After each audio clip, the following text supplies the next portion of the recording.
ও একমাত্র সবাইকে ওখানে ভাগাচ্ছে, ওই হলুদটাকে ছাড়া দেখছো সবাইকে ভাগায় দিচ্ছ, কেন হলুদটা হচ্ছে ওর পার্টনার, আর বাদ বাকি যেগুলো আছে ওগুলো একটা ওর পার্টনার না। ওই জন্য হলুদটাকে ছাড়াও কাউকে অ্যাকসেপ্ট করতেছে না, আপনি সবাইকে দূরে সরাই দিচ্ছে না। হলুদটার সাথে ইয়ে করতেছে কিন্তু কোনো কিছু বলছে না, খাওয়াই দিচ্ছে, খাওয়াই ইয়ে করতেছে, কোনো কিছু বলবে না। কিন্তু আদার্স যেগুলো আছে ওগুলো গেলে ওখানে ধাওয়াধাবি করবে। পাখির মধ্যে নিজস্ব পার্টনার নিয়ে কত মানে ইয়ে থাকে।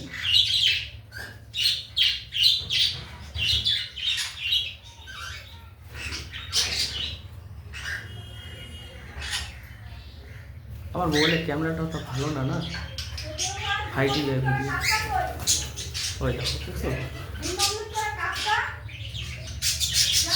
ও যে পাখনা ফুলাচ্ছে না ওইভাবে মেয়েটা, এটারও কারণ আছে যে ওর ঘরের থেকে তোমরা দূরে যাও।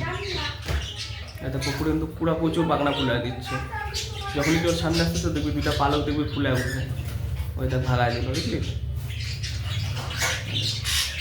ওই ঘরটার মধ্যে যে ডিম আছে ওর সামনে দেখ কাউকে ও যাইতে দিচ্ছে না, কাউকে যাইতে দিবে না।